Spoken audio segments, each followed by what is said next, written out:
Today we'll see how good a Mai Tai slushy can be when you take a relatively standard Mai Tai spec and put it in the Ninja slushy machine. This is probably one of the best cocktails to try to put into the machine because I'm so familiar with it, but I happen to know someone that is even more familiar with the Mai Tai than I am, probably more familiar than anyone else. It's Kevin Crossman from UltimateMaiTai.com. Kevin, thanks for coming today. Have you ever had a Mai Tai slushy? You know, as a matter of fact, I just had one down in San Diego at the Tommy Bahama Marlin Bar, of all places, out in the mall over there. And you took pictures of that, so I saw that. Did they have a rum float on it, or was it just like melted a little bit? It was a slushy in the glass, and then they floated with dark rum. Okay. So we have a Mai Tai today. I'm not going to tell you exactly what's in it, but I will tell you kind of some of the ingredients. But I'm not going to tell you the rum blend because I want to see what you think of the rum blend. Maybe you can make some guesses as to what's in there. But I tried to keep it a little bit economical and also flavorful. So I batched this recipe earlier in the day so I could chill the mix before making it. And while I normally put the rums in last, I was making a huge batch for a party. So I was just going straight down the recipe list. I ended up making 7 liters of this total, which was a lot, and it turned out great. I'll put the amounts for a 32-ounce batch up on the screen as I make this. The first rum I want to use as a base is Appleton Signature, some Jamaican flavor, and it's pretty cheap. The next rum is the Plantaray Xaymaca, even more Jamaican flavor, and it's also cheap. I'm also thinking about pleasing a crowd here, so I don't want to get too funky here with the rums. The last rum is Karuba, also cheap and flavorful. Each rum is about $20, but feel free to sub in whatever you have or whatever you prefer. I went with Grand Marnier as my orange liqueur, not because it's cheap, but I just buy it from Costco and I always have some on hand. I'm not quite willing to use the Kuiper yet, but maybe for a large crowd or a party, it might be a good idea. Next, I'm adding in my lime juice, and this is lime super juice. I just did a whole video on this, and I think super juice works really well in slushies. Now, instead of simple syrup for this one, I'm adding granulated sugar, and then adding more water than I would at the end. This way, I'm using less of my already made syrup, so I don't have to keep making more and more simple syrups. There's no difference here other than it just saves me some time from having to make those extra syrups. Last is some orgeat, and this is my 60-second orgeat, and this particular batch I did is not filtered. If you want to know how to make that, I'll have links to all these videos in this episode's description.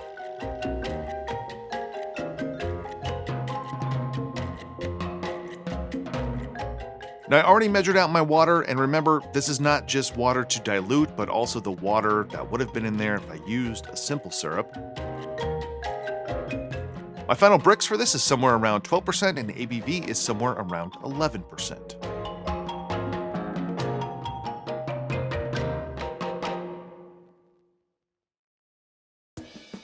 And before we drink these, I have a special announcement. I am starting a second YouTube channel that will be a vlog channel. I'm just joking, I would never do that. I'm starting a second YouTube channel that's devoted to all things frozen, but mainly slushies, and eventually probably more blender drinks as well. For the time being, I'm going to be doing more and more slushy videos with the Ninja slushy machine. One day, maybe even some other slushy machines that you can find places like Amazon.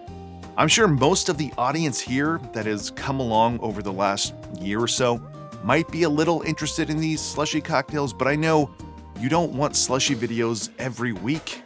It's a niche topic, and few of you will even have this machine. But some of you do, and some of you are interested in that. And I have a ton of recipes that I want to put through this machine. And not all will be tiki or tropical cocktails. So if you're interested in that, subscribe there to get more slushy related content. And if you want to support me and this channel, subscribing there in the meantime and watching some of those videos will really help. This channel, Make and Drink, is monetized, which means YouTube gives me a cut of the ads that they show you when you're watching the videos here. But a new channel does not get that. So at least for the little while into the future, hopefully not too long, I'll be making those videos on that channel for free. So any new subscriber or view will just help. And I've just uploaded several videos today there for you to binge watch if you're interested. Now, nothing will be changing here. I don't plan on making less videos or changing anything else. But while I'm still interested in this Ninja slushy machine and slushies in general, I'm going to explore those more. There's basically no good information, content, or videos online about making quality slushy cocktails really from scratch. So that's what I'm going to focus on there. But I also want to try out some of the pre-made mixes and find out what else will slush in these machines. So if you're interested, you can support me there, and that would be amazing. Now back to some Mai Tai slushy content where Kevin Crossman and I will taste these things, and spoiler alert, they're amazing. All right, a couple of Mai Tai slushies. Let's try them. Cheers. Thanks for coming. Cheers. Man, that is fantastic. It tastes like a Mai Tai. It's got that slushy texture and consistency. It's really cold. I did freeze our glasses for just a few minutes, but I think freezing glasses in this makes a lot of sense if you're not using plastic, because the glass is going to kind of pull out a lot of the coldness right away. But it tastes like it's definitely more mellow though, because you're not getting the ABV is going to be less than standard cocktail, but it's a Mai Tai. It's very refreshing. It doesn't have an overly sweet taste. It's really balanced very well. Really good. 19. So it's at 19 degrees Fahrenheit, which I think I can't remember off the top of my head. I'll have to check.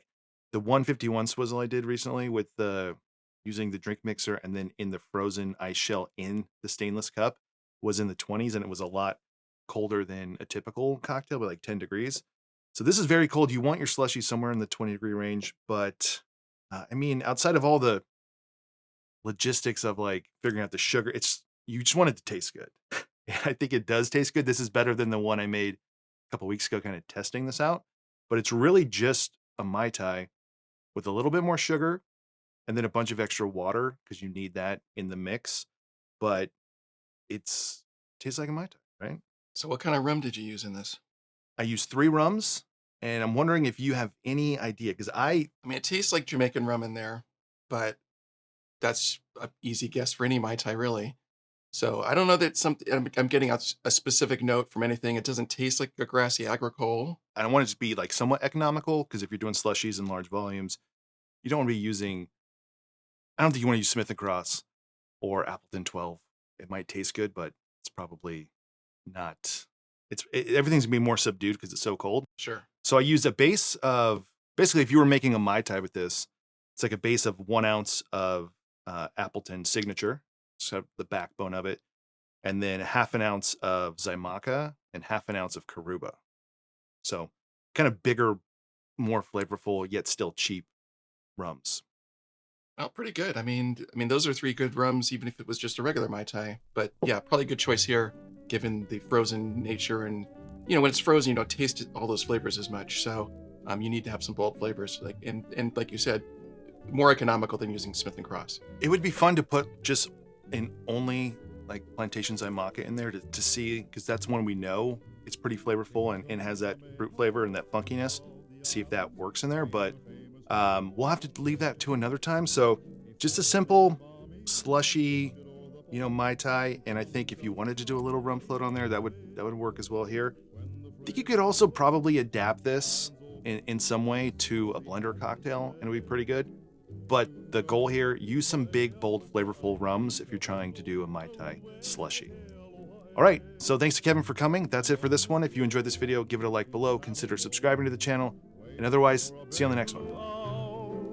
Royal maidens fair were gathered there to greet him with a grand Villica King Kamehameha the conqueror